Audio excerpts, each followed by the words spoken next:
Kundwi heze niho twarangiza indwi ya 19 higanwa rikuru rya Primus League Burundi, aho imigwi yose isanzwe ihurukiye mu cicaro ca mbere mu gihugu cy'u Burundi yakina inkino zazo zigira 19, aho atamugwi numwe washoboye gusiba urukino. Ikindi cyatangaje abantu nuko atarukino na rumwe rwigeze rubamwo drone, ahubwo inkino zose zikaba zarashoboye kuzana amatokeyo meza ku migwi yashoboye gutsinda. Imigwi rero tugiye kubasomera ukuntu bashoboye gutsindana muri iyo ndwi ya 19 yihiganwa rikuru rya Primus League Burundi. Tuce tugira ko incamake y'ibizoranga indwi ya 20 muri ino ndwi nyene turimwo. Tutabatebeje cyane, indwi ya 19 yaranzwemwo ibitangaza bikomeye cyane, aho inkino zimwe zimwe zagiye zirabonekamwo amagori anashika kuri 5, izindi nazo ziragenda zibonekamwo amagori make cyane, ariko nta rukino na rumwe rwigeze rubonekamwo ubusa ku bundi cyangwa ngo rwigere rubonekamwo drone y'itimu zishobora kunganya. Urukino rwa mbere rwabaye urukino rwa Interstar na Vision 2026 FC, aho Interstar yashoboye gutsinda igitego kimwe ku bitego bibiri vya Vision 2026. Urukino rwa kabiri rukaba rwabaye urukino rwa Rukinzo FC ihura na Moso Sugar, aho Rukinzo FC yashoboye gutsinda ibitego 5 ku busa. Urukino rwa gatatu rukaba rwabaye urukino rwahuje Dynamique na Flambeau du Centre, aho umugwi wa Flambeau du Centre kuva mu ntara ya Gitega washoboye gutsinda ibitsindo 4-1. Urukino rwa gatanu rwabaye urukino rw'Amasipiri FC rwashoboye gutaha ubusa kuri kimwe rya Kayanza United. Urukino rukwirikira rukaba ari urukino rwari rukomeye cyane, rwashoboye guhuza umugwi wa Messager Ngozi n'umugwi wa Vitaro FC.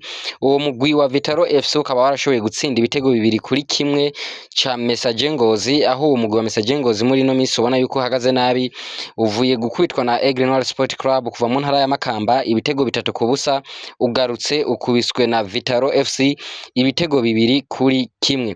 Umugwi wa Musongati FC warashoboye gutsinda igitego kimwe umugwi wa Academy Deila. Umugwi wa Bumamuru FC warashoboye gutsinda ibitego 2 ku busa bwa Ngozi City.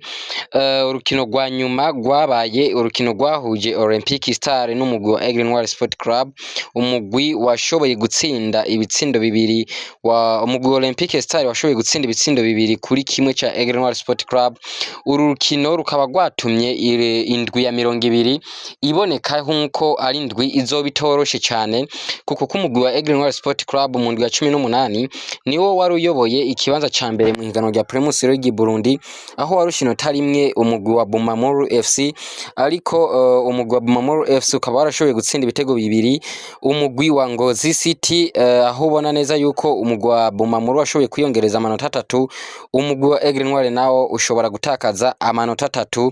Ivyo bica bituma umugwi wa Bumamuru ufata ikibanza ca mbere mu higanwa rikuru rya Primus League Burundi ku manota 48, aho umugwi wa Aigle Noir Sport Club waciye umanuka hepfo mu kibanza ca kabiri n'amanota 42. Iyo migwi ibiri rero irikira higanwa igikombe muri uno mwanya ikaba irushanya amanota 2. Umugwi wa Bumamuru FC uzohura ku ndwi ya 20 n'umugwi wa Aigle Noir Sport Club, aho ubona ko ari bo bapinzani dufise muri no higanwa muri uno mwaka wa 2024-2025 bakomeye cyane. Aho iyo ndwi ya 20 rero bazoshobora gusekana bagahura bo nabo kugira ngo bashobore kwerekana ninde akwiye gufata ikibanza ca mbere, ninde akwiye kuguma mu kibanza ca kabiri. Aho uzotsinda hagati y'iyo migwi ibiri ari we azocagarara mu kibanza ca mbere. Ndabamenyesha neza yuko abo bose imigwi uko ari ibiri, abakinyi bayo bose muri uno mwanya tuvugana atanumwe aratangazwa yuko ari mu mvune, bose bakomeye. Umugwi wa Aigle Noir Sport Club, umukinyi wayo nka Bukuru Keita mu rukino rurangiye aho bakwiswe ibitego 2-1 ntiyashoboye kubonekamo, aho ari umukinyi ushobora kubona neza ko afise akamaro kanini muri uwo mugwi wa Aigle Noir Sport Club. Aho ari n'umukinyi kandi asanzwe atumwa ko mu ntamba mu rugamba, ntiyashoboye kuboneka. N'abandi bagenzi biwe tutashoboye kubamenyesha batashoboye kuboneka muri urwo rukino, ariko mu rukino rukwirikira rw'indwi ya 20 bakazoba bahari nka Karim, ba Abdi, ba Obedi n'abandi benshi mugiye musanzwe mumenya basanzwe bakunzwe cyane mu mugwi wa Aigle Noir Sport Club bazoba bahari.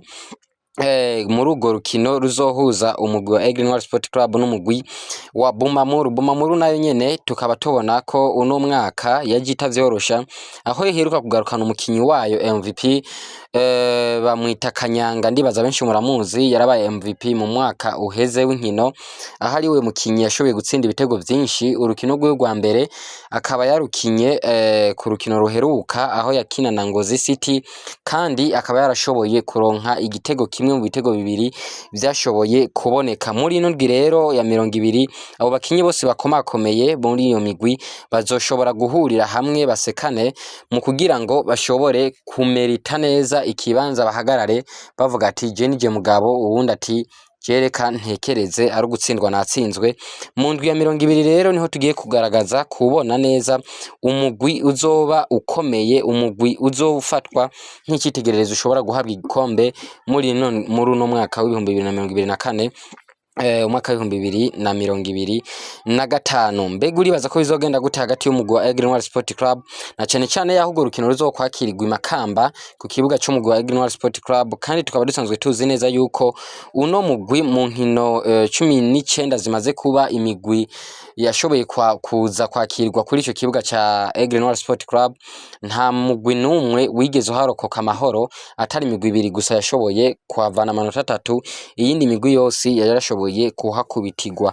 Mbega twitege iki? Twitege yuko Aigle Noir Sport Club igiye kubandanya yandika amateka kuri ico kibuga cayo, canke Bumamuru FC igiye gusimbura ubumugwi wa gatatu muri no mwaka w'inkino ukuye amanota 3 kuri ico kibuga ca Aigle Noir Sport Club. Gumana natwe nka Saint TV Worldwide, tuzoba tuhibereye, tuzoshobora kurubacishiriza ku mbuga zacu zose, mushobore kumenya amatokeo y'ingene urwo rukino ruzoba ruriko ruragenda live.